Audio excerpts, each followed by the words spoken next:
Steve Browne. Finally, I get you on. Finally. How are you, man? Yeah, this is 14 years in the making, I suppose. We were just saying, 14 years. Like, I first met you 14 years ago. It's amazing. And Isn't that's a long time, man. it is a long time. It is a long time. And so much has happened since within, I just put this, Nice. so much has happened within those 14 years. Hasn't it? But it's pretty cool that we can both like come here now and start catching up. Yeah. And catching up again, you know? And record on this. This podcasting wasn't even around. I know. You know, like that's what? I know. So What is this, the future? because I haven't seen you in a while. And what I was interested in, I know a lot of guests would be interested in the same thing.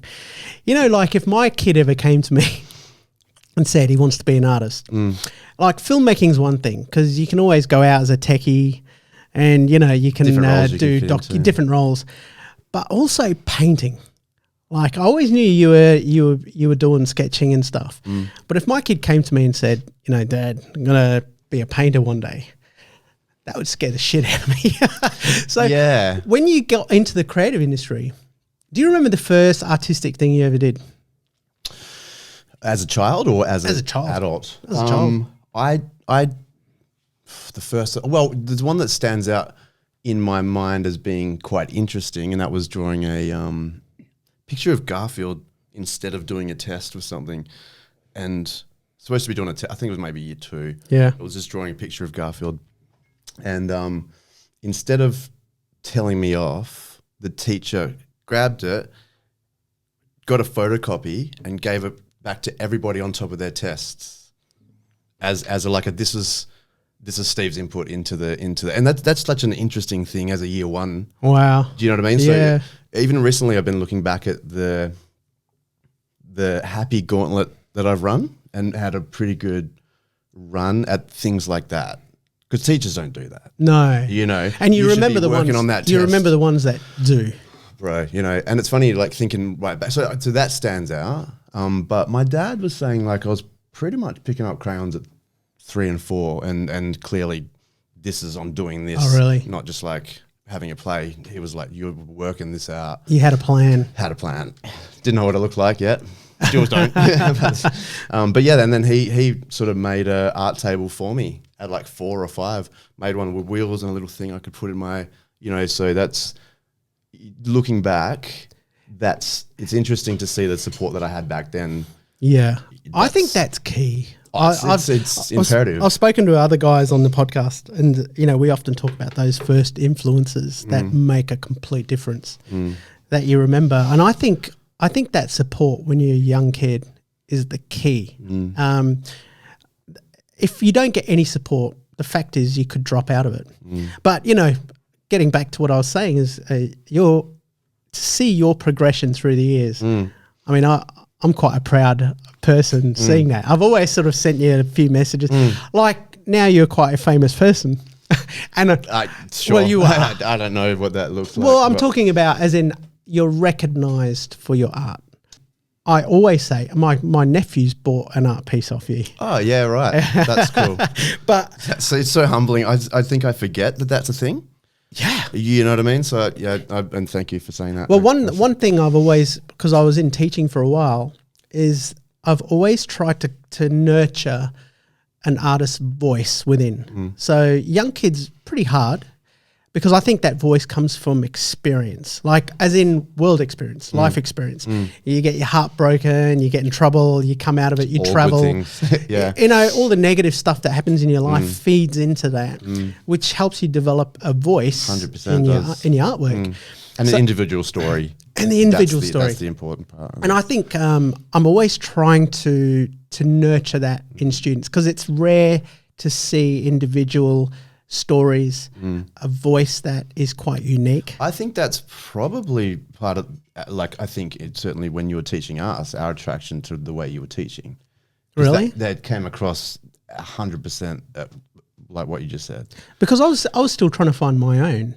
And I knew... It's interesting, hey? I knew how important it was. Yeah. I remember, I don't know if you know, but I sent my showreel when I was young to Victoria Triol, she was the head of Miramax Australia.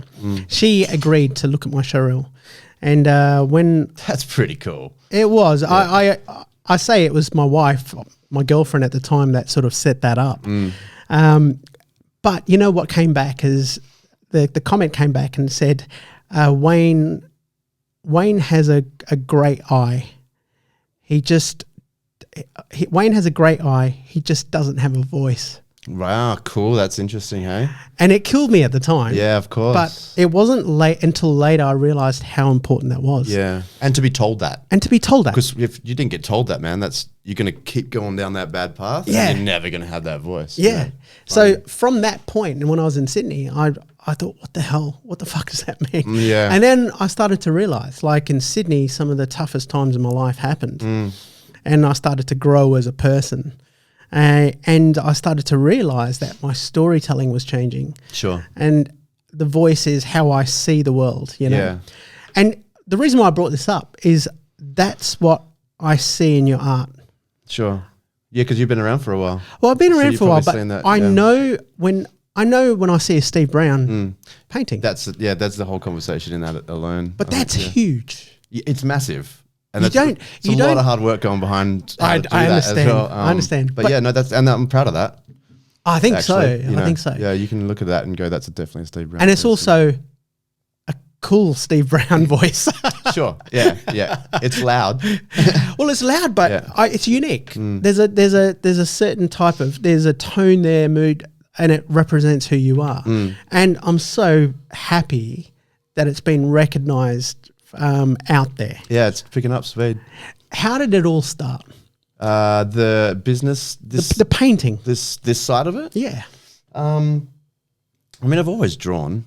You know, I've always been sitting around drawing and storyboarding our films back at FTI days and that sort of thing. But I think I started getting into business running. I was running a detailing company. Was I doing that? No. No. Okay, I don't remember that. Yeah, so I went and did got a grant for the year to run my business and started a detailing company. It was wicked. It was like door-to-door businesses. I'll just rock up, wash your car for you. You know, and the money, it was awesome. But I was just like, is this what I want to do? You know, and then being married at the time, and noticing that anything artistic that I was doing sort of had to stay in that one room and couldn't come out, couldn't go on the walls. Not in like this person sucks sort of way, but just like, you know, we want the house to be this, and this is your art room. You don't put anything up on the walls. So I think that there's a lot of pressure that builds up from that. So something had to give, and it would have been me, you know, losing my mind or choosing to do art, and then I broke my neck. I remember that. And that was pretty much my CCAD sort of moment. Which is like, what have you been? You know, it's the thing that we were talking about before. Like When you're faced with your mortality. We're gonna die. Yeah. You know, and literally the minutes are counting down now. This is, you know what I mean? This is how you and I are choosing to spend today. Yeah. But they're counting down, man. So what are you gonna do with that? We had that conversation before. And you had a lot of traveling. time. You had to think about that because you were in a, like, for people that don't know, it wasn't just, you broke your back. You broke my neck. You broke your neck. Yeah. And you were in a brace. So there's holes in my head still because they drilled into my skull to hold my. So yeah, that was like 6 months of. 6 months of introspective thinking.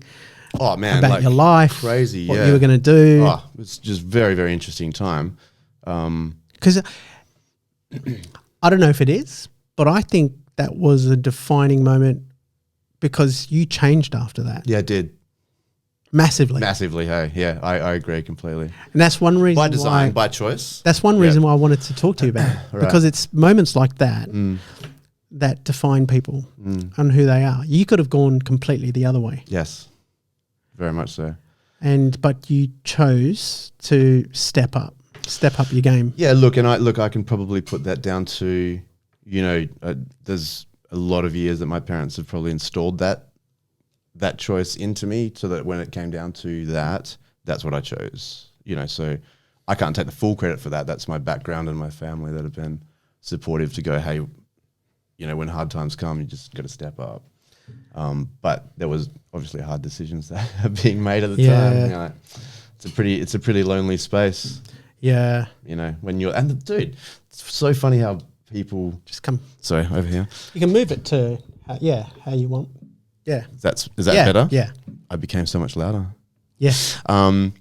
It's so funny how like people just feel like they can when you've got like a big brace on your head in the shops, like people just walk up and just say the weirdest stuff. Oh, really? Oh man. You know, and just real like almost disrespectful at how close I came to dying.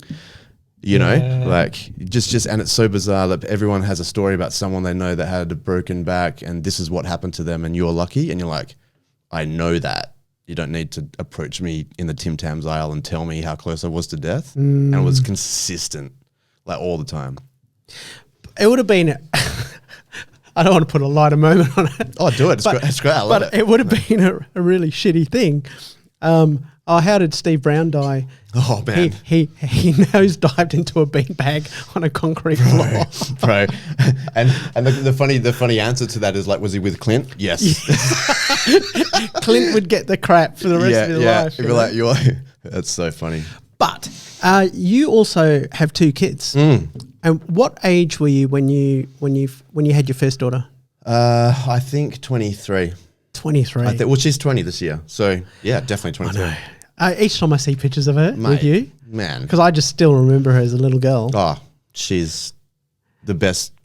Both those girls are the best people I've ever met. Well, also, but you've been I remember even in 2006, 2007, when I'd work with you a bit, I used to come over, but I remembered that you'd have painting days. Yeah. Oh, we went to town. Now, but I just think that was the best thing I've ever seen a parent do, as in build things with their kids. The kids would be, have that one day of building stuff. Make films or making films or painting and having a painting day. And that was an eye-opener for me because I don't see that a lot. Right. I've got friends that got kids and they're great parents, but in different ways. Yeah, sure. I think what you did is tapped into that kid's world. You never spoke down to your kids. You always talked to them in that world, and you brought them into your world. And I think that's been one of the reasons why your kids have turned out. Probably one of them. So mature. I mean, for sure. And I think really their mum is the most incredible person to be their mum. Yeah, it's true. But the complete opposite of me. But that's probably why they get that balance. That's why though, man, because they're like, I'm such a gypsy.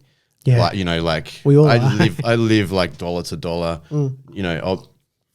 That's just how I live because I love it. I love the game, playing that thing. And the girl's mum is very much like white picket fence. We need to have all the bills paid on time, that sort of thing. Yeah. Which is perfect. Not for me because that's not I don't like life like that. Yeah. So them having this mum who's so amazingly organized and just perfectly can lay out anything on one side, and then a dad who's just this crazy gypsy. Like I haven't had I've been house sitting for ages, man. Yeah. Like I don't have a house, and so to have those two balances, they're just the most amazing mixture of both of us as humans. They're incredible. I relate in a way because my Jocelyn and I are the same. Right, sure. But she was a creative too, but an organised creative. Yeah, sure. I love those, but I'm so jealous of that. That's amazing. She's a lawyer. Yeah. She became a lawyer afterwards, where I'm the gypsy. I always said I'm a nomad. Yeah, well, look at you now, flying around the world and doing spots on Greece and stuff. Of course, I am, and that is in me. Yeah. I could be so easily as happy with a backpack. Yeah. And off I go. So, but you had kids, and I think that really related. The fact is that your kids had that balance. They had that, from the mum and dad. Very good balance. Yeah. Are they artistic now? Yeah, man. Like I do remember reading a post about how proud you are of your daughter. She's recently done something. Directing probably with Eden. I mean, there's a few posts like that. Yeah. They're amazing. And, I think I've done my job with providing what they are able to do artistically. there's the music, there's the film, there's the painting, whatever. You know, then now they're teenagers and they're adults, so they're veering off a little bit. They want to come back, then they know where it all is and how to use it all. Wow. Yeah, and they're amazing. You know, Eden texted me yesterday saying, I'm definitely gonna start a business now. You know, oh, really? She's got herself a job at the zoo, dude, at 19. Wow. Like what? You know, like that's just an incredible version of a person. Yeah. What was I doing at 19? I mean, there's a reason I can't remember. You know, like I was. I don't like to look back. I mean, because I was in office then. I was an accountant. Yeah, right. You were an accountant? No, I worked for an accounting firm. Right. Wow. And a liquefied natural gas for Woodside. I worked there. Did that rub off onto your business side of things? Like, do you have a bit of, yeah, right. Are you joking? Amazing. Not at all. I was a fish out of water, man. You know how I left is a partner. He was my Miyagi. Sure. He was a partner in the accounting firm. And one day I went downstairs into the car park in my suit and tie, and I'd made an excuse to go dump rubbish, and I was in the green. I was in the green bin. Yeah, you were in it. I was in it because I had to try and step on this thing to get it down, and I just started crying. And that's an amazing painting in my brain. Like, thanks, just a guy in a suit in a bin crying is such a visually stimulating. Profiting off my tragedy. Yeah. But you know, I was crying, and this BMW came through, and this old Asian guy got out. He wasn't old. He got out and he said, "What's going on?" Never really spoken to this guy before, and he changed my life. He said, "Look, I don't have any kids, but if I did, there's this weekend course I want you to go on." And I was like, "Raymond, come on, I'm not going to go on." He goes, he told me about it, and I thought it was quite interesting. It was learning how to meditate. Right, sure, yeah. I thought, okay. He goes, "That's the tip of the iceberg." I said, "How much is it?" And he goes, I forget, it was something like crazy, like $600, $500. This is in 1992, 1993. So it was a lot of money, right? Yeah. But I was earning pretty good money when I was young. He turned around and he goes, "If you don't like it, I'm paying for it." That's cool. He goes, "I'm paying for it. If you get what you want out of it, you pay me back whenever you want." That's amazing. And, you know, it was that weekend course changed my life. Wow. It was then that I said, I'm a storyteller. That was your neck break moment. Yeah, it was. Hey. Yeah, thank God I didn't have to go through that. Yeah. I mean, we all have it's different for everyone. It is different. And I suppose you needed something as extreme as a neck break. Yeah, I'm a pretty extreme person. Yeah. It was probably the only thing that was going to put a dent in things. So, look, enough about me. From that moment of you breaking your neck to you getting famous as an artist. Yeah. How the fuck did that happen? Like what was that key moment that suddenly you went, or was there? There was a moment I thought I should probably move into advertising and marketing. Really? Yeah. So then I sort of started hustling and thinking I'm going to start my own little marketing company. And that's when I got the grant. I went, all right, I'm going to do this for this. And the government gave me a grant to start that as a company. I still run my invoices under it. Really? Yeah. Same ABN as years ago. And so I started doing that, and just didn't like clients. They're great people, I'm sure. You know, it'd be good to have a barbecue with, but just trying to work stuff out with marketing and stuff. And some people love the hustle. I'm just like, it's not creative enough for me. Yeah, I didn't like that part. But I wasn't client services. I had guys doing that for me. Sure. Yeah. So they would go and meet with the client and do all of that. But I didn't like the creative hold it had over your it just didn't feel creativity. right. You know, I think, and you're asking, was there one light bulb moment? And not really. I think it was just a series of intuition and serendipity that's led up to this point. Like, I'm very, very spontaneous as far as I'll choose something if it feels right, and if it doesn't, regardless of how much money's in it, I just won't do it. But that's a learned thing. You don't learn that overnight. Yeah. You know, and then I think I was working with DCP actually, with Department for Child Protection, and what started happening actually is very, very hard to get a young person who you've just met, who's the alpha of a house that you've just walked into, and you're the carer, so you're the bad guy when you're working with DCP, to get that person on side, unless you're amazing at drawing. Really? I would just ignore all the, hey guys, how you going? Ignore them and just sit there and draw. Literally within 20 minutes, every kid would be sitting there going, can you teach me how to blah, blah, blah? And I'm like, done. Best friends for life. So that was interesting. And I think that was probably the reaction. Yeah, there's obviously a lot of pride in that. You know, people are like, hey, this is amazing. And I think the more I did that, working in that job, and I take Instagram photos, I've never said this. It's interesting that you've asked me this, because I've never actually gone through that. But taking photos of these drawings I was doing with kids and uploading them and then getting likes from them, so the public started liking them. And I'm like, this is really, really interesting. Right. This is moving forward quite interestingly. And I went straight from DCP into choosing full-time art. So I went from that job, which is a massive hustle, to a side hustle, which made no money at all, you know, whatever. But it's interesting. I think that was the pathway. Seeing the public now are reacting to this. It's not just in the house, the public are there. That's when I was seeing Rachel as well.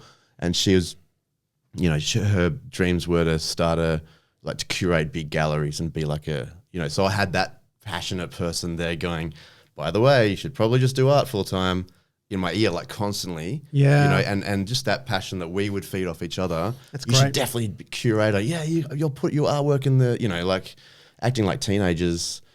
You know, but you need that. Oh, you need it. That she was very important in the whole process. And then I just started doing stuff for free. Just like the first 2 years was me just going, oh, there's a wall, I'll put it up, put up something for free. People would be like, you know, we don't have any money. Do you want to do this? And it's interesting nowadays because I get to talk to emerging artists now who come on the scene wanting to do walls, and they're like, oh, we got to get paid $2,000 for this. I'm like, bro, you gotta hustle that first 2 years, man. I think it's a generation thing. Could be, but it's also not so much a self-awareness thing as well about how the game works. Yeah. And I think that really siphons through the people, because it's a hard push that first 2 years. Oh man, trying to be an artist, you know. And then I had a friend sort of early in the game say, you're going to become a household name. And that stuck in my head, and I was like, okay, I'm going to make that. You know, your films are great. You've got a great eye. It wasn't till I saw your paintings. Right. No, seriously. That I thought this guy's going to be, like, Steve's going to be someone. Sure. Wow, that's cool. It still feels surreal to me. It doesn't, you know, there's... Do you know what? It's natural and right. You know, it just feels like it's neither here nor there. It just is. This is definitely what I should be doing. But that's exactly right. It just feels right. It just feels right. This is right. I always said that you're doing the right thing. Like, what would you do if you could do something every day for no money? And if you're doing that, and you're getting a voice in that. But honestly, I looked at your artwork on your website, on your Instagrams, and whenever you used to do like paintings and stuff like that. And you had a unique style. And I thought it's only going to be a matter of time when Steve becomes like a Banksy. That's cool. But the difference is everyone knows who you are. Yeah. It's and you everyone know, knows who you are. It's funny as well, you know, again, going back to the serendipity side of it, even just, it's weird to me that I can now just write my name on a T-shirt and sell it. Yeah. That's bizarre. That is, that must be huge. Dude, I'm like, what do you mean? Like, how does that, you know, it still doesn't register. But it's ridiculous how far I can push this and just promote my own name. How does that feel, It's cool, man. You know what I mean? Like when the new giraffe was born at the zoo, and they put out a petition to name it, and I posted up saying, if there's enough of us that get on board here, the new giraffe can be called Steve Browne. And so people started voting for Steve Browne as the name of the giraffe at the zoo. That's ridiculous. Wow. You know, like it's ridiculous, but it's pulling the piss. Yeah. It's that obnoxious that it's untrue. Yeah. But that you've got to be. I think that's why it works. Hilarious. Yeah. And then just making, it's just. Have you heard that comparison before, that you could be a Banksy? So a lot of people say that when they're not artists, because that's who people know. Yeah. You know, if I was to say James Jean, you'd be like, no idea. Yeah. Or Sam, Man, you know, you don't know these guys. Yeah. So Banksy's the big promoted name. So yeah, I hear that a lot. You do? But there's a lot of other artists that I'm probably way closer to. Right. Yeah, but you hear that because that's what street art. Well, like, I know Banksy. For the guys who don't know nothing, that's the top of the hill. As in, that's Banksy's game changer. So when I mean, if it's one person, we don't know. That's right. Could be a group. It's like Homer. Homer? Yeah, that wrote the Iliad and the Odyssey. They don't know That's whether it was game. one guy or a team of people. Is that true? It was the first stories ever written. I like that. 750 Did years he write BC. The City of God or something? No. Who wrote that? Not sure. Yeah. Iliad was the war on Troy. Right. I don't really know much about. Do you know the movie Troy? Yes. Brad Pitt? Yeah, that's the Iliad. Yeah, right. Yeah, that's the Iliad. That was written 750 BC. Oh, that was the Iliad. Yeah. Oh, right. Yeah. So, but Homer, they don't know whether he was a individual. He gives clues. Yeah, sure. Could he be a blind guy because he was represented as a bard, a traveling storyteller that was Very blind? cool. I like that. Or a team of people, but no one really knows. But yeah, so yeah, no. Do you know when I realised that you were going to go huge? Is when Ryan Gosling. Oh, bro. When Ryan Gosling reposted or sent it to Hugh Jackman. Did he? Is that what happened? I think it's the other way tagged around. Hugh Jackman? I think the other way around. So I think Hugh Jackman shared it because it was the right time. It was when Ryan Reynolds and Hugh Jackman were having that Wolverine's better than Deadpool argument online. Oh, is that it? Yeah, that's what it is. So then I think Hugh Jackman grabbed the picture and goes, yeah, but I'm up on walls, to like, this is blah, blah. And Ryan Reynolds commented back going, I've got that painted on the bonnet of my car. And I'm like, what's happening right now? Like, that's cool, man. Because I think when you got noticed by those two, I think everyone then sort of went, all right, maybe we should give this guy a second look. Maybe. And look, I mean, and actually that's, I don't know. There's a whole new wave of people after that. But I think there was already quite a bit of a following before that. I mean, Fox already paid me to, so Fox asked Star me Wars? to do that. No, that was Logan, Logan. So that's, and Star Wars, but so I was already the artist in Perth that got to do the Fox, that Fox chose me to actually do it. Wow. So there was already a following there, but then after that it was just like, I mean, realistically, I don't care how big the following gets. That's a cool thing to happen. For me, I'm just like, that's. Well, it would be different if it was a shitty movie. Well, true. It's pretty cool, hey? Yeah, it's the fact that Logan was cool. Yeah, man. Yeah. And, Star Wars is Star Wars, Yeah, it's Star Wars. But what's funny as well, just going back to the Logan piece, is there's a couple walls in the city that I wanted to paint that on. And the city of Perth were like, no, you can't do that. You can't write Logan because it's advertising. So Vic Park were like, come and do it over here. That's cool. Then Ryan Reynolds shared it. Can you imagine what if City of Perth had said yes and the tourism on that, they could have just smashed the promotion on that. It's funny, right? Like what a missed opportunity. And you don't know, You don't. Yeah. When Ryan Reynolds and the Hugh Jackman thing happened, did you notice a difference with your artwork or requests that were coming in after that? Or was it just the Star Wars and the Logan and then people started? None. I mean, I probably didn't notice because I don't like I'm not going to change for someone asking me to do something. Do you mean like so the wall went up and people wanted that style? Or the wall went up. They just wanted me to paint something. The Star Wars mural went up. Yeah. You got mentioned by Hugh Jackman, Ryan Reynolds on Twitter. Yeah. Say that again. And Jack Nicholson, made you paint his house Imagine wall. that. Yeah. So did you notice a bit of a business leap? Like people were looking at that going, maybe I should get that guy to do this. Sorry, this is what I was trying to say with my answer. Sure. But I think I've probably worded it better this time. I don't think I did notice because I was just doing my thing. Yeah, sure. It didn't matter. And it's still, I mean, business wise is interesting, Instagram likes and stuff like that, but I really never, that wasn't a source of wealth for me. Yeah, sure. It's a good way to manage your engagement, work out if things are working or if they're not. But I don't think I noticed. I was just doing my own thing. Yeah, I don't think any more. I mean, I don't know. Yeah, it's funny. Just say Ryan Reynolds shared my thing again. I'm just stuck in there. Deadpool. It shared was already. your post. I think it was already gone. I mean, I'm funny. My brain's funny, man. I was talking to my friend last night about it. Because he's quite similar. It's like, people go, you got to love the process, not the destination. And it's interesting how I can track since I was very little that I've never ever cared about the destination of anything. Same. Once it's done, I forget about that, dude. Yeah. I'm like, I mean, we made a feature film of the. Have you seen the film that we made? What? Of our old band? No. Dude, it's on Amazon now. Just got accepted on Amazon. It's a feature documentary. It's like The Office, but a punk band. Really? Yeah. It's hilarious. But like that's, I forgot that we made it as soon as we got it closed Revelation Film Festival last year. Oh, wow. And as soon as that happened, I was like, what do we I forgot. Yeah. It's always about the process, I think. I love the process, man.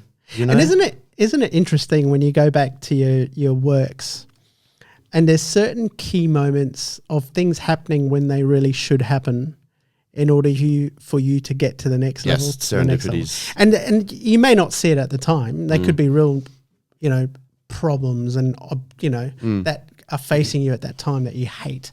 But you've got to go through those times to get you to the next stage, the next stage. Yeah. And I think as well, you got to embrace failure. Yeah, failure. And those things really important to fail. Yeah. Especially as an artist. I think more so as an artist than business-wise. As an entrepreneur. As an entrepreneur. Yeah. But I remember, those failures make you who you are and develop that voice we were talking about before. So true. And it creates your own style. What's the worst failure would you say that's happened with you? Dude, there's so many. I've probably failed Obstacle 4 times. Failure. It doesn't just have to be an art. No. Marriage, probably, relationship-wise. I also, I've stopped saying I'm bad at this anymore. I just say I'm learning how to do that better. I need my inner dialogue to be quite positive all the time. But yeah, marriage, and I guess, I don't know, man. Relationships are always hard, but I would say probably that's probably the, it's called a failure, but it wasn't really a failure. No. My daughters are probably really better off because they've got, mum and dad who are so different, but they don't influence each other at all. We talk, but it's not like we're hanging out, going to see bands play or whatever. So what is it? What is it, do you think? Do you think you'll ever end up meeting someone? I don't know. I was thinking, I've thought about this so much recently and actually just decided that I'm going to really and it sounds so cliche, but really be married to my work at the moment. It's really time for me to knuckle down because I don't think I've worked that hard, but I really have. But I don't think now I'm seeing things click together and go, there's a lot of work that I can do over this next 5 years that'll just change the game again. I think I'm just bored. Do you think you're impossible to be with when you're in that headspace? From a girl's point of view? It depends who the girl is. If they love it, if they love that their partner is a hustler when it's time to hustle and then is home when it's time to be home, then I think that they would be quite happy with that. But certainly I don't think, either of my marriages were people that would like that. They were very family people. Yeah. And relationships should complement your life, not complicate it, right? I don't know, man. I have no idea what the answer to that question is. Yeah. I get very, very focused on a partner and it really eats away at my work productivity output and my money. That's probably quite a normal thing for a relationship, but I notice I throw myself way into things if I decide something's happening. Into the deep end, straight off. Or do you tend to lose part of your identity with that?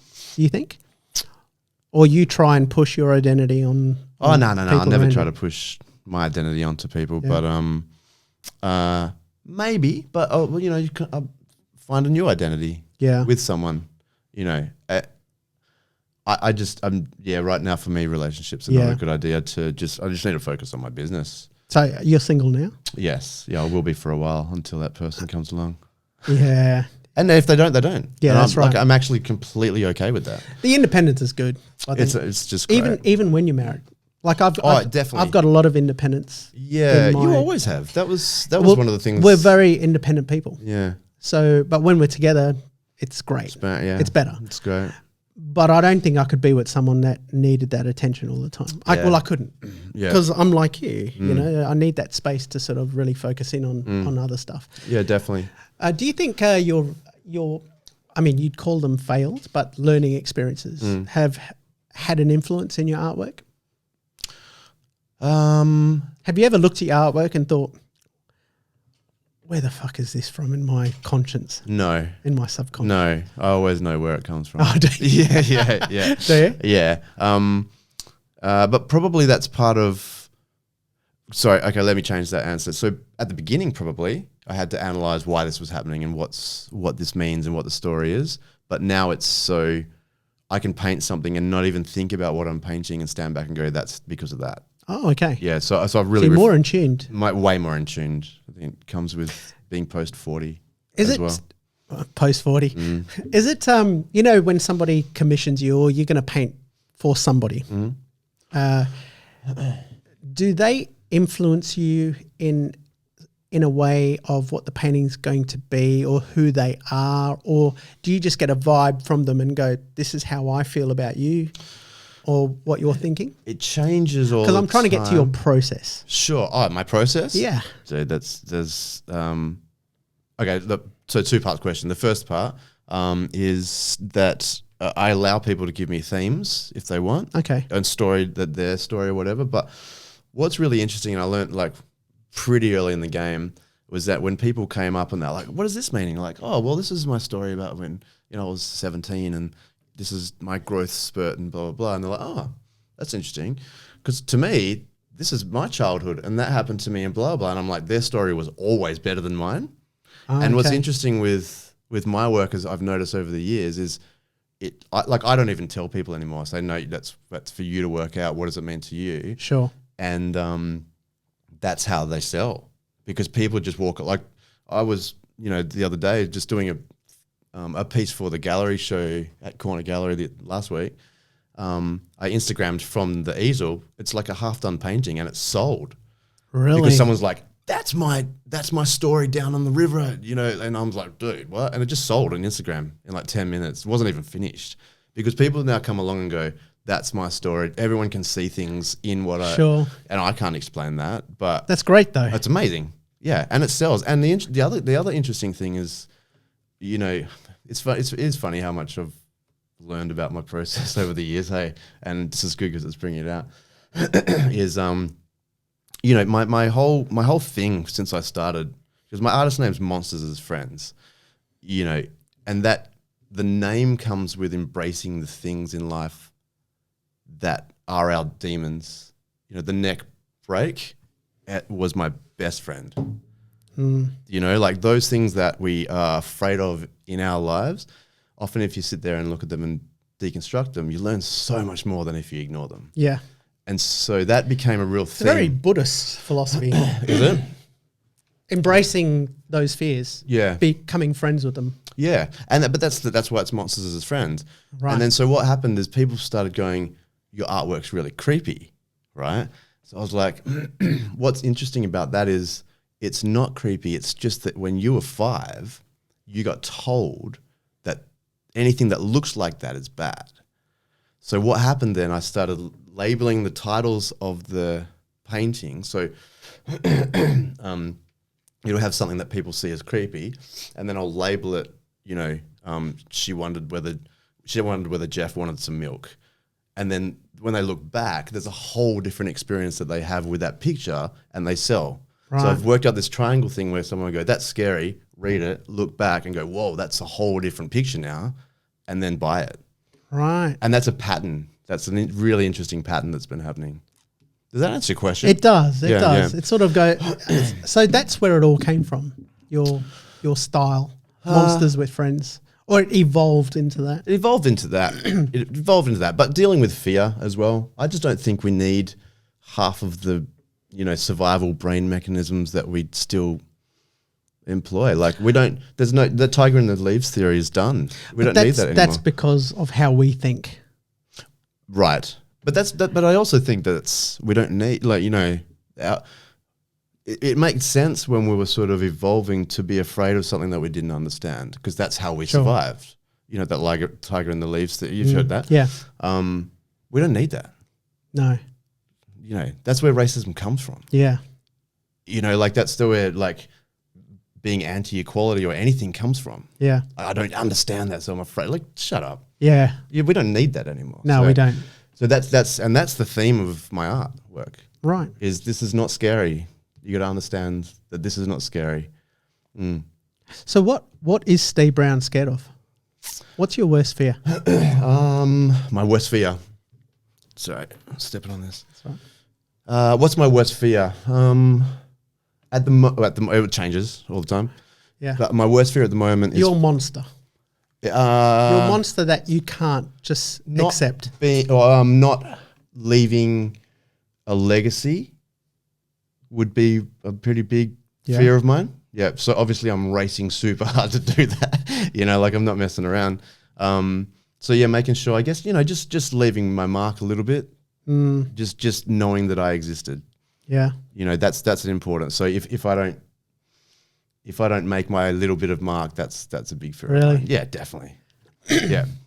And that doesn't come from like an arrogance point of view. It's just no. I think a lot of people. I want to exist. That. Yeah. Like I want to make sure that. See, my thing is I just want to be forgotten when I'm gone. Yeah, dude. And so like another friend of mine said the same thing. I want to be here now and then gone. I don't want to be. I mean, I suppose I'm contradicting by doing podcasts because people are still going to listen to it. Yeah. But it for me, it doesn't. It used to be when I was younger. I think very differently of death now. I think look, the less people think about me when I'm gone, the freer I'll be afterwards. Mm-hmm. I don't know what is afterwards. Yeah. But it'll be nothing holding me back. So for me, no, a legacy's never been a thing. You know what I'm afraid of? Regret. Sure. Yeah, of course. Yeah. I think the regret of not doing something. Yeah. Or trying to do something. Yeah. At least trying. Is a lot worse than the fear of not doing something now. Sure. So so the regret you're talking about later on when you're like 90 or 10 years or whatever. Yeah, sure. If I'm on my deathbed. Sorry to all the 90-year-olds. Yeah. Specifically 90. I don't know why that. There could be young 90-year-olds. Yeah, that's right. Yeah. So, that would be horrible for me. Yeah. I can, that would be a close second for me, I think. Yeah. But I guess that also leans into if I didn't do the legacy, that's my regret. Like, I suppose. So it's sort of, it'd be different types of regrets. You've managed a pretty good legacy so far, mate. Still got time. Yeah, you still got time. What is the next step for you? So interesting, years ago studying under you with film, and being able to be at the point now where I get to rub shoulders and make music videos for some pretty awesome people. But also that's the side hustle to my actual job, which is being an artist. You know what I mean? That's kind of like a fun day-to-day thing. A lot of stress involved. There's a lot of hard work, obviously. Yeah, there is. So the next step for me is just, I think, this year, hopefully getting to LA to do a show. Like because I paint really fast because I'm so impatient. So I'll just smash stuff out. So, and also, the practice on doing walls and everything around. So trying to hook up a show in LA this year just to go and paint a body of work and do an exhibition, just to tick it off, really. Just for my own little well done. And shoot a film. Shoot a my regret would probably happen if I don't get a feature film up at some 100% for sure. Yeah. Because I've got such a spectrum of fantasy already. Yeah, I've got a world there. You do. That we can CGI and put kids in, and it's very Del Toro in Australia. And then we don't have a fantasy genre here really yet that's up and running properly. So it'd be kind of cool to So this is feeding your art, being an artist, a painter. Yeah. Well, it's interesting, dude. You taught me they feed each other. You taught me 3-point lighting, and that's how I paint. Did I? Yeah. Rembrandt? No. With in film school, yeah. That's when I understood lighting, and so I paint with 3-point. Because it's funny, like 3-point lighting came from Rembrandt. Oh, right, did it? I didn't even know that, yeah. This is the way you're painter. the history person. Yeah. But yeah, you know, so paint with the knowledge of the stuff I learned from film, which is interesting as well. What is a painting that you could look back on and it's one that sticks in your mind? Like That I've done? Yeah. There's one on the side of... I'll put that up on the video as well. Okay, cool. To show people. There's a couple, but one probably that I'm pretty psyched on was I think the first big outdoor wall that I ever did. And there's a little girl in her socks and her nightie sitting like this looking at this goblet with this creature coming at her out of the goblet, and it's probably maybe 9 feet tall. Wow. In North Perth. 9 feet, yeah, 9 feet. Oh, 9 feet? No, bigger than that, sorry. It would be... Yeah, 9 feet. Yeah, 9 feet's not very big, is it? Yeah. Yeah, so, but the reason why I think that really stands out is because that's when I started being able to tell the story, because someone said, oh, that's so creepy. Like, why is that so creepy? And I said, well, the interesting thing is the monster's mum. So the monster in the picture is a child monster, and that monster's mum said, don't go near those humans, they're going to kill us. And the person that was talking to was like, whoa, what? Okay. Because we became the monster. Yeah. And then this little baby all of a sudden became beautiful to the person I was talking to. I was like, sure. This is an interesting thing here. It is. Yeah. So that probably stands out quite a lot, I think, as a story. Yeah. Anything else? Stand-up pictures, I don't know. Not stand out, but ones that you're proud, like, they're like your proud children. Yeah, you know? I'm not there yet. Really? Nah, because I'm so lazy as far as, not lazy, I get impatient when I'm painting and I could be doing them so much better. And the other thing is, like, goes back to something that we were talking about before. I've been really analysing lately, like, if I clean up my act and spend more time on the paintings to make them look like that, am I going to lose the passion that people like about the picture? Yeah. You know, and I don't know what the answer to that is. I think I've got the answer. Yes. Because I've been drilling my brain about this for so long. I don't think you should change. I like the fact that you're painting in that impatience, right? Something's working there. Yeah. I just think you got to do more of it. Sure. More painting? Yeah. Yeah. I got to push a lot of stuff. No, Steve, seriously. Like, you know, and I get, I don't know, I get impatient and I get frustrated, right? I know you've always been a guy that does so many fucking things. Like, you just spread everywhere. But unlike me, you do them pretty well. I don't, right? Well, I stay in my lane with those things. Yeah, I don't. Yeah. Like, I've tried to do many things and I can't. Like, I have to really focus in on one thing or the other.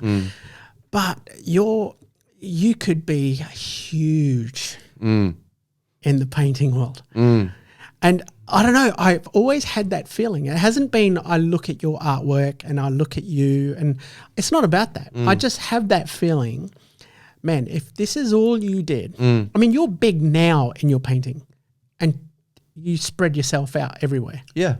Yeah, mainly between film and But I think that's good too. Like, here's another thing I used to talk about is that there's many things in life that you love. People tend to concentrate on one thing or the other, you know? Yep. So when I tell people now I don't do film anymore, they're like, what? Yeah, right. It's been such a big part. Yeah. It's not that I don't like film. It's just there's other things I've found I really want to do more. Yes, of course, yeah. You know, and that changes, and it comes and goes. That will change as well, you know? And I'm just hoping that I'm just being selfish. I'm a selfish audience member going, I love it. Please get back to your feet. Because honestly, I think your filmmaking's great. Have you seen some of the latest ones? Videos, Yeah. I have. See, I try and catch as many as I can. Yeah, I also don't see it as film. To me, that's an artist with a camera. Yeah, true. And you're painting with I'm that. painting with people, and but there is something magical with your paintings, man. Cool, thank you. It's been a good hustle. Like, I could look at that. I'd go through your Instagram all the time.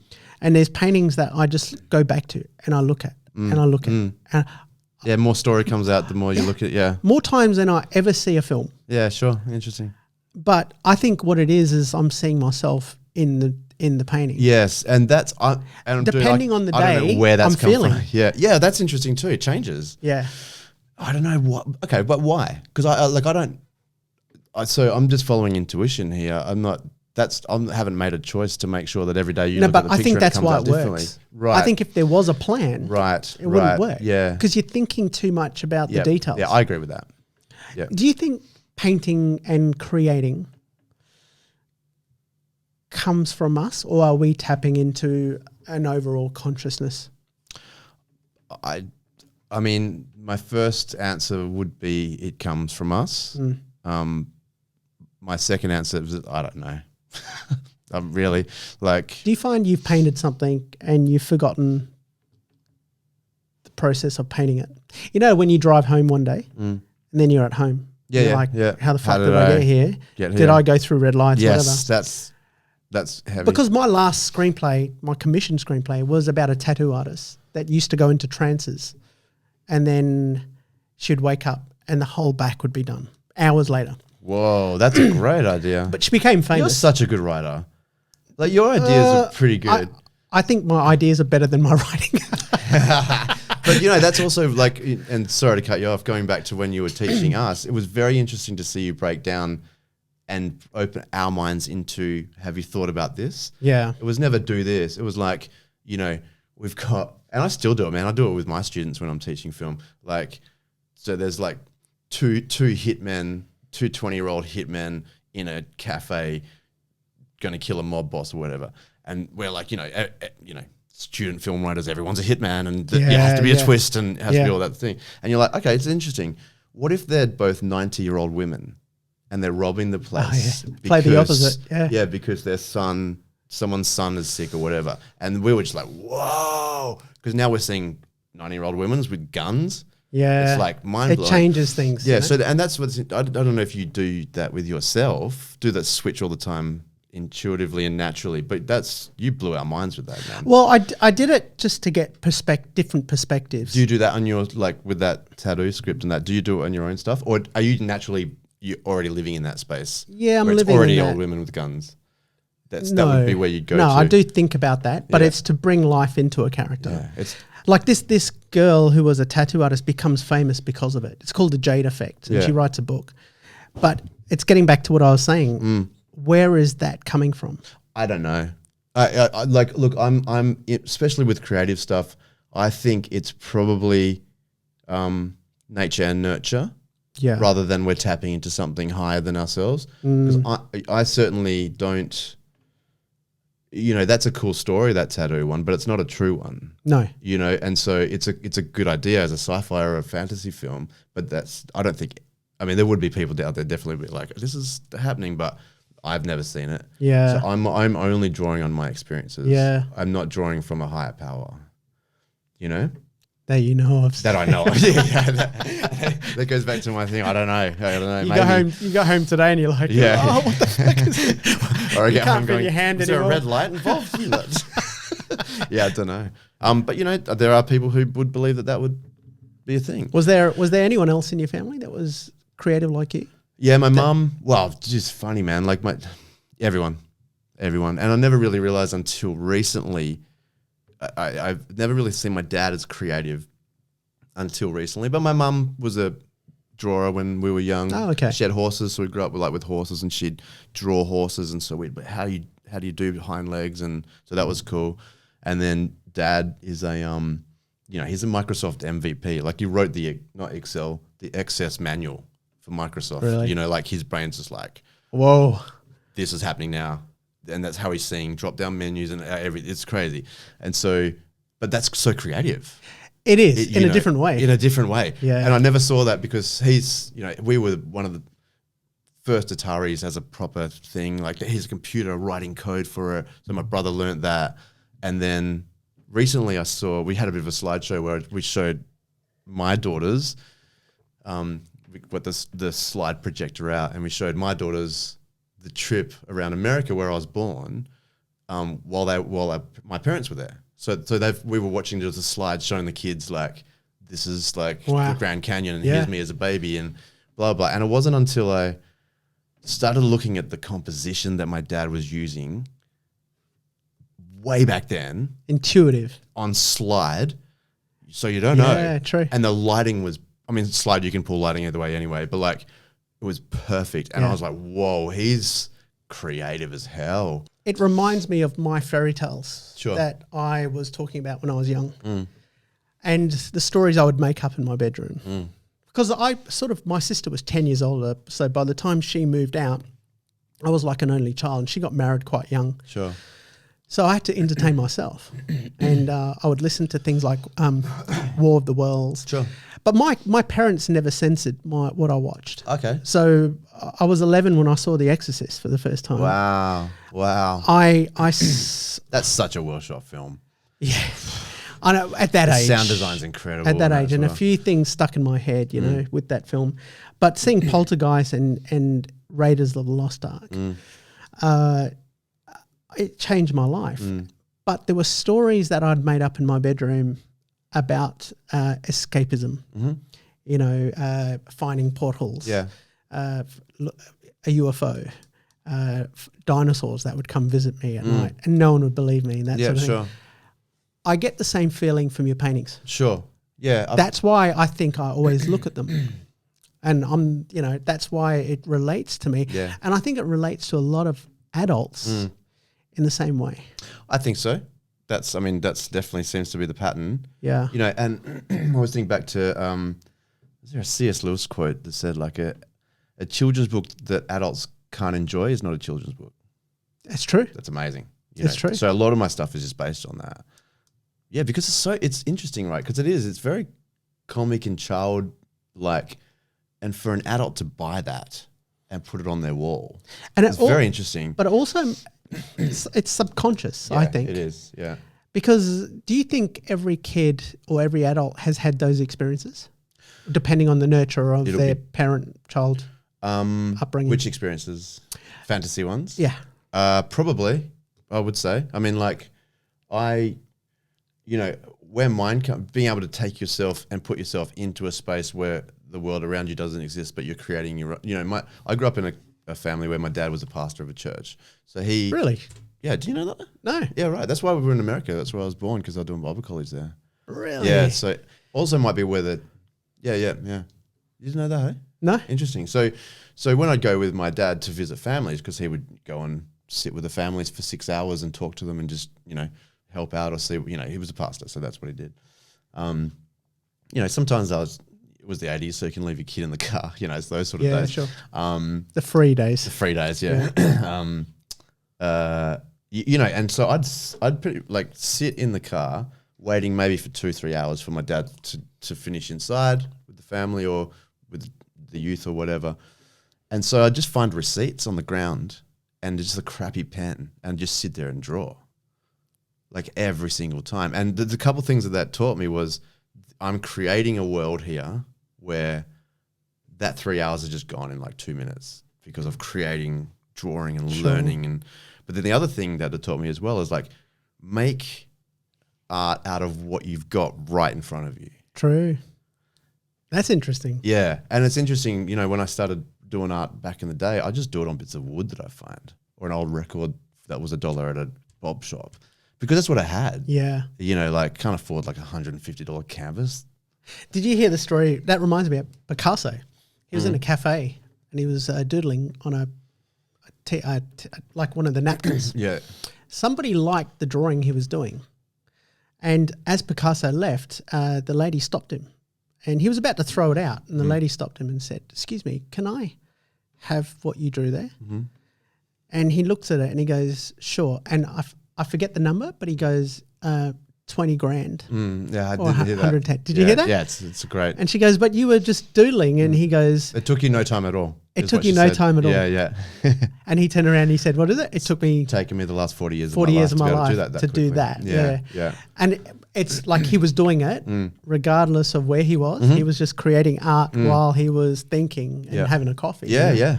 Yeah, and and that's the other thing that my dad has really pushed on me since I was very, very young, is that art is only worth what people are willing to pay for it. That's all it's worth. Do you think so? Yeah, because you get a banana that's sticky taped to a wall, and it's sold for 220 grand the other day. That's. I think that's more of a tax write-off. Sure, yeah, probably. But it's like, you know, it's only worth what people are going to pay for it, man. Like But you're talking business-wise. I think it's worth a lot. Yeah.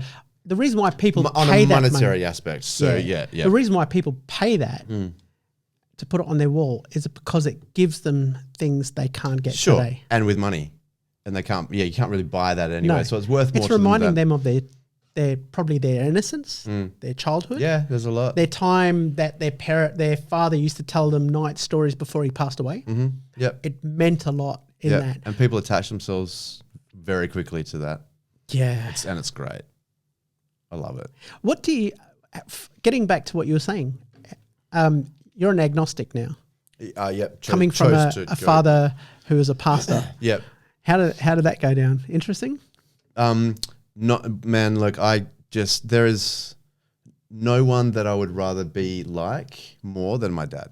Really? He is, it's just. That's great to hear though. Oh, I don't know how he's such a good person. You know, like, I don't know. And the lack of judgment I've fantastic. never seen anyone. It's rare. It's very rare. So him judging me, it didn't exist. Yeah. He's like, oh, that's what's happening. Do you want some eggs? You know, like, regardless of what was going on emotionally for him, because that's quite a scary thing to have your sons pull away from the church, especially after doing a lot of youth leadership and stuff that I've also done. because of the ideology of it. Sure, yeah. But it's the journey, man. You know what I mean? Like, what made you become agnostic? Christopher Hitchens. No. I think it's R.I.P. Christopher Hitchens. Yeah. It's a proof thing for me. Yeah. You know, and there's a lot of different versions of it, you know, like, you know, a lot of rebuttal to that would be, but you can't see the wind, but you can feel it, you know, and that's a very Christian thing of like, you can feel God in situations. And look, that's true, I suppose, you know. But how do you explain faith? Faith. How would you? Faith. There's a Bible quote about faith and how it is. I was going to quote a Nietzsche thing. Okay, yeah, sure. Mine was from Hebrews. I think it's something Hebrew, like, Nietzsche. It's the belief Friedrich in Nietzsche. things that haven't happened yet. Okay. I think it's the summarized version of what Hebrews is saying. Nietzsche said a casual stroll through the lunatic asylum tells you everything you need to know about faith. Wow. Because they're all seeing God. Yeah. And they're all, you know. What was the other one as well? As someone said, like, faith is like, Douglas Adams, maybe. Faith is like searching for black cats in a pitch black room as a blind person and then finding them. And I was like, whoa, that's just nuts. Yeah, like, because you're imagining it. Just where, you know, and then finding them, and it's like, you can't see it. You know, you can feel it, I guess, suppose. It's a feeling. It's a feeling. Do you know? But also, you know, serotonin and dopamine are a thing. They are. And we need to understand that. They are. You know, some people would, you know, drink a thing of an energy drink and have the same feeling as the people in the church would be on a Sunday morning. I'm wanting to do the Chilean retreat, ayahuasca retreat. Sure. I'd love to do that. Is there peyote involved in that? No, it's ayahuasca, man. It's the God drug. Oh, that's a thing? I didn't even know that was a title or you something. go with a shaman and they take you through it in the middle of the... you know, that goes back to, I think, something we were talking about before. But like, you know, the search for God in that is, to me, it doesn't... It's a drug. Yeah. You know, it's not... You're not... I mean, so not you, but like, I don't... If I was to take something, I'm not going to find God in that. I'm finding my brain receptors are changing form, and you know. Brain receptors that are not active now, that maybe if they were, you would. Or they're not for a something? specific reason. Yeah. At the time, but yeah, no, I don't know. I heard a really interesting thing that the apostles often ate mushrooms. Sure. So you know, not just the apostles, How do they grow but in a the lot Middle of East? Mushrooms, magic mushrooms. They must be there, right? They must be. They must be. Well, how can you explain a mushroom? I don't know. It's probably coming down on an asteroid. Maybe. Isn't it like one of those things that are not from this planet, mushrooms? I don't know, but I did hear Like that. I did hear that language probably came from way back, sort of mid-monkey Right, human onwards. language. The ability to speak language to each other came from us eating mushrooms. Right. Because then we're like, Yeah, true. But that's what I heard anyway. So evidence. Wikipedia. You're is talking about trustworthy. evidence and just proof, yeah? I think. Look, I still say I'm a believer, but I'm not a Christian. Yeah, You well, know, that's me too. The issue I have with Christianity is the Christians. Yeah. There's a real issue there. Yeah. Of entitlement. Yeah. And it's just not. I can't read anywhere in the Bible where Jesus acted like most Christians that I know. Well, that's true. It didn't happen. Well, it's like I recently got back, went through the Vatican, and you're walking through there. It's a celebration of the artists: Raphael, Michelangelo, Bernini, all the Ninja Turtles. But all the Ninja Turtles. Yeah. But you sit there and go, well, if Jesus ever did come back, there's no way he'd step foot in here. Nah. In this palace. Way too much gold, man. He'd be with the poor. 100%. Right? Yeah. So I'm with you. I'm not a religious person. I'm a spiritual person. I can do this as a whole podcast. I've got a Oh man, I could go on for hours about it, dude. Yeah. Like my knowledge of the Old Testament and New Testament is just. Well, maybe we should do that next time. That'd be great. And you know what's funny is, man, I'm the first person in a bar like at 3 a.m. if someone misquotes the Bible, bro. Yeah. You get owned by me. Don't come at, don't misquote, because that's, to me, that's exactly. another propaganda stream that's just awful. Don't misquote anyone. No. Oh, mate, we've got to have a podcast on that. I love getting on. I'm just like, my back's because up. I've got bro, this is what this meant. I told you I've got a Jesuit priest coming on. You did, yeah. That's going to be interesting. Because I'm wanting to find out, and he's one of those cool characters that he will knock something if he just believes in it, not because it's written. Sure. So he refers to the Vatican as boss because that's just the company he works for. Sure. That sort of a thing. Interesting, eh? Yeah. Wow. No, but I'd love to talk because that's why I'm venturing into the desert of Jordan, Israel, and Palestine. Yeah. Because I've got questions and I'm wanting to go to places where there can be archaeological evidence too. Because archaeology is actually turning up a lot of interesting things now. Like, did you know Bethlehem, it was said that that's where he was born. They've actually found 2 Bethlehems now in ancient Israel. That's amazing. One is actually close to Nazareth. Right. Which they believe that's very could be yeah. the Bethlehem. See, so this is my dad's lane. You'd be able to have a rad conversation with me about that stuff, man. Like that's so interesting to me to hear. Yeah, that's amazing. Well, there's archaeology is turning up a lot of this stuff, and is the Temple Mount where it's obviously the most fought over place in history. Yeah, but now there's evidence to show that the Wailing Wall. Yeah, that's the old Temple of Solomon that they pray to, and they were in mourning when they bow to the wall of the destruction of the temple. Yeah, sure. So when Jewish people get married, they break the glass. That symbolizes the destruction of the temple. Does it? Yeah, yeah. Right, even when they build houses, they will always leave a portion of their house unbuilt. Wow. As a tribute to the third temple not being built. Wow. Because that was Solomon. Who rebuilt the temple. Yeah, who rebuilt, Solomon built it and then Herod rebuilt it. Okay, sure. Yeah, yeah.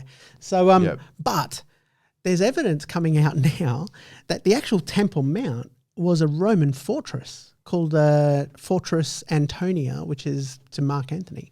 So the Wailing Wall could be a retaining wall to the fortress of a Roman fort. Wow. And that the real Temple Mount is literally 100 meters away down That's going to upset a lot of people. Well, it would, but... it wouldn't change anything because tradition is more powerful than especially in Jewish culture proof now as well. Like even if they said that is the area of the real temple, they'll still pray to the wall because it's tradition. See, that's what bothers me about religion. Yeah, tradition. And just but we're proving that that's wrong. We don't care. We're gonna do this anyway.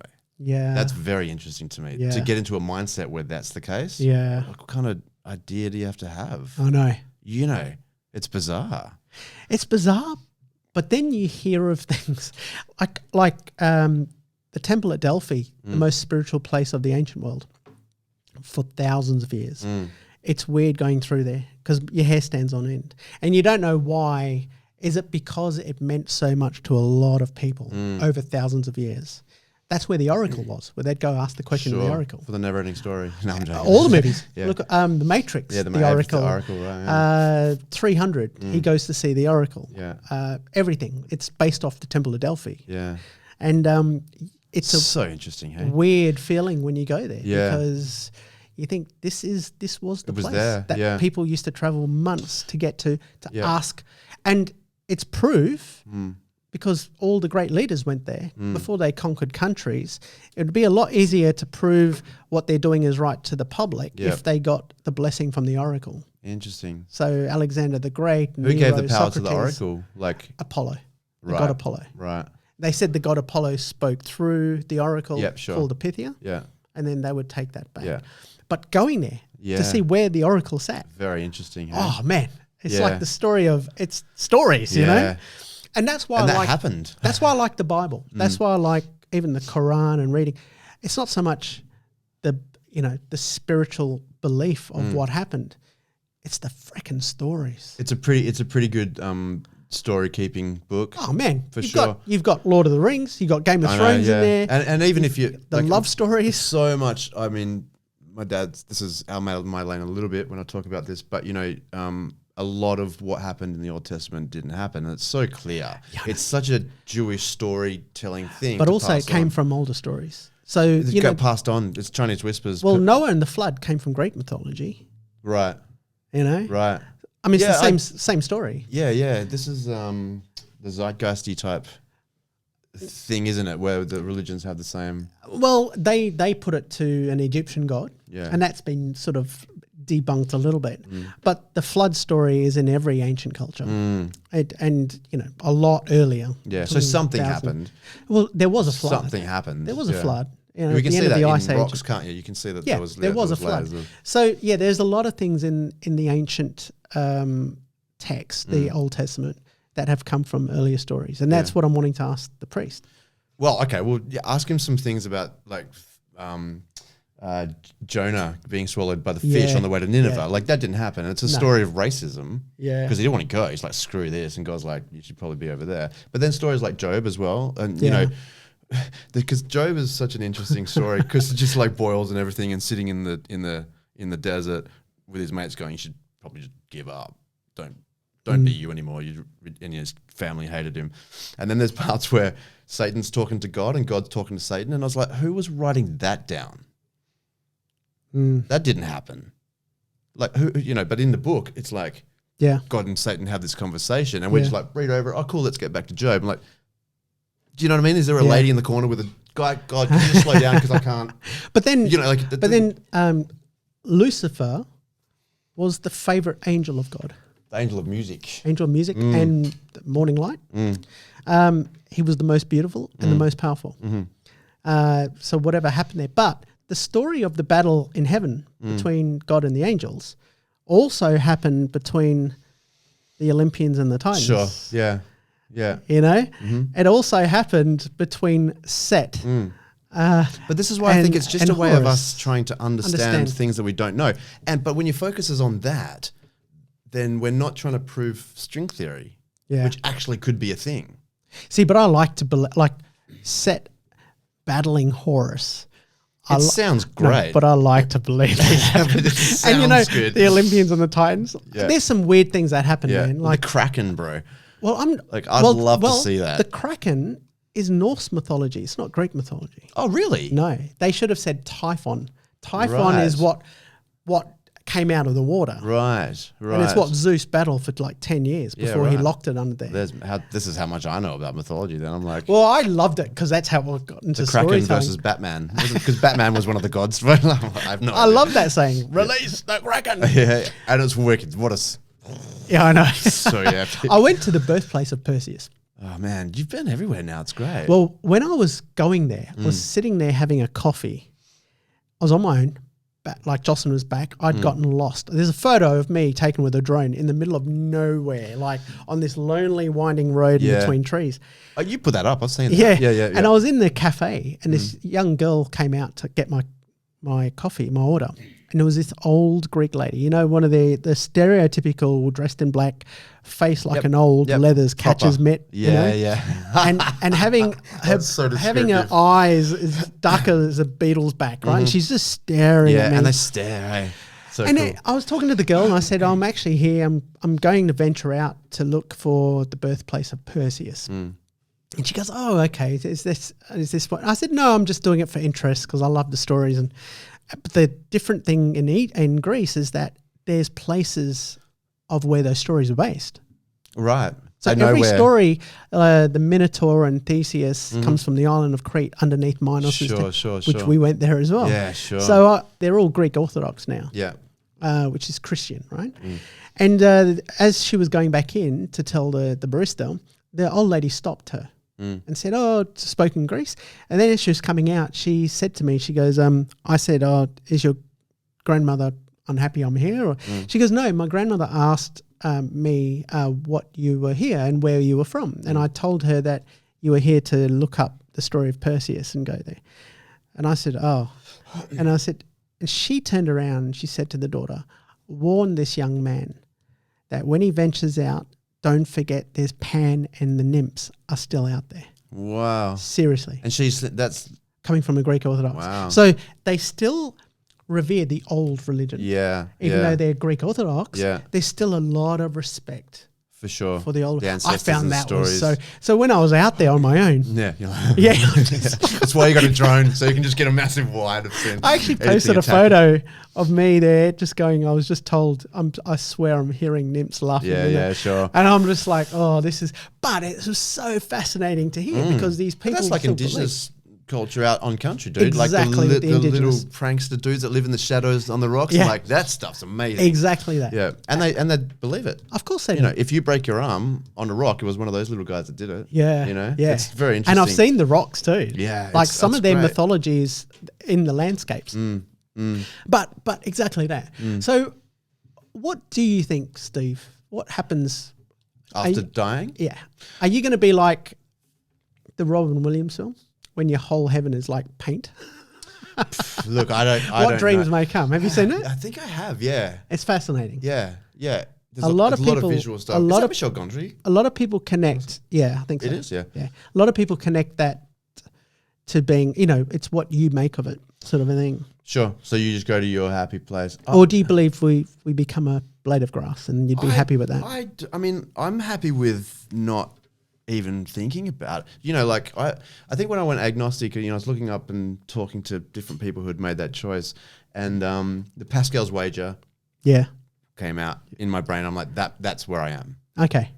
You know, I'll believe, but I'll just leave it there. Yeah. And I don't think it needs to be answered. And that's what I mean. I don't think we can answer it. Yeah, I've got other things to think about. But I don't think anyone on this planet can answer that truthfully. Which is why everyone should be agnostic. Yeah. Yeah. You know, even it leaves yourself a bit open to sort of go and to read more. Yeah, man. Imagine if, you know, because and to read more. Well, I think that's true. I quote the Quran to my Muslim friends. Yeah, interesting. And they hate it because I know. Because I love the stories and I respect the stories. I respect what they believe, and I believe in a lot of that too. But I don't believe I would have read a lot of the Quran if I wasn't just curious. Yep. Because, I mean, I've got the Bible and the Quran with the Roman culture there. That's so good. With Lord of the Rings and Gladiator. Oh, yeah. Have you got Narnia? Have you got the Narnia series? Over here I've got Mein Kampf. Yeah, right. I've also got the history of Stalin. That's so because interesting. what I'm curious Any on, Ayn Rand books? No, what I'm curious on, and all the mythology books, what I'm curious is, you know, here's a guy that influenced 80 million people. Dude, in with 5 years. Yeah. Like that's... So why wouldn't you want to read, how did this happen? Yeah. And how do we stop that from happening again? Yeah. But you have to know that, you have to read and understand that to know. I have to know what his psychology is. 100%. What he's thinking about. It's like the Prophet Muhammad, here's Angel Gabriel in a cave speaking to him. You know, it says Iqra, which means read. How did that one person influence over 1 billion people today? Yeah. It's not the Muhammad, belief of it. Yeah. It's, I'm interested in finding out the stories. Like, how does one person and their beliefs influence this many people? Is it a divine thing, or is it something No, they in believe? my mind, it's not. But I'm saying to 1.8 billion or 1.4 billion, it is divine. Sure. All right, it's like the Christians. It's the same thing. But It's the same thing. I like to know. I like to know, what is it? Well, and it's that thing as well of going. I don't, growing up, especially under my dad, who's just an incredible person. I've said that. Like his empathy levels are through the roof. But watching people's lives change for the better when they made a decision to become a Christian, It's great. You can't deny that. And who is it for? Like, why would I go no? I always say, if it makes you a better person, mate, you believe whatever you want. Yeah, and there's no one doing that because that's that life experience that they've had. Yeah. It's not up to me to go, by the way, can you show me some proof? Yeah, it's like, dude, exactly. that's great for you. That's amazing. I think we think that way because we're like agnostic. Sure, yeah. I think we're not judgmental on anything. Yeah. And in fact, if it makes you a better person, It's definitely right. go for it. Yeah. Like, I'm not going to say, don't do this, don't believe in this. And that's another thing I don't like about religion sometimes. It's if you don't believe in this, then you're not going to go there. So you know what's interesting is I don't think, I can't remember, well, I'm trying to stretch my brain, but I can't remember Jesus ever saying that. No. That's what's interesting. No. But we, I think the popes have said it. Well, where Christianity even became a thing was, where Constantine's mother said that this is getting some legs here. Yeah. You've got to watch out and get control. So the Roman Catholic Church started. Yeah. And then when we fast forward to, I think the Helena, Reformation. her name was. Yeah. Helena, yeah. You got her on speed dial. Like, can I speak to your son, please? Constantine's wife. Yeah. And then, fast forward to Mother. Yeah. Mother. Fast forward to where the off run of Christianity came from that I grew up in.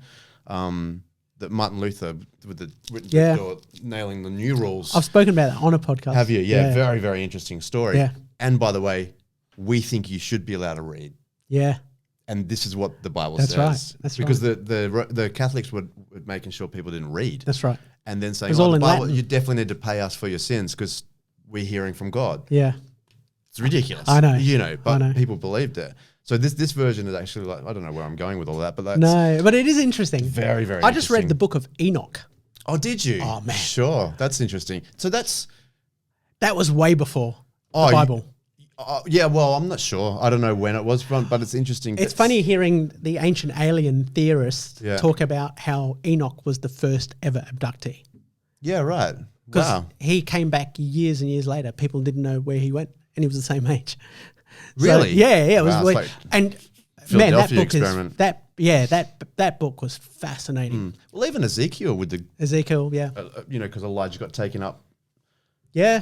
Well, it's Elijah And Elisha, sorry. That's the two. Yeah. Yeah, So that's Elisha right. was the apprentice, taken up to the heavens in a fiery thing. Yeah, that's right. Abducted. Well, it's like the Indian culture too. Yeah. The Hindu culture. Sure, Of they've got just as many good stories, but with technology. Yeah. They do, right? Flying ships and Oh, stuff. yeah. It's pretty amazing. So, Steve, Steve. You can call me Steph. Nice, I like Steph. He's an amazing dude. Steve, anyone that wants to check out your work, where can they find you?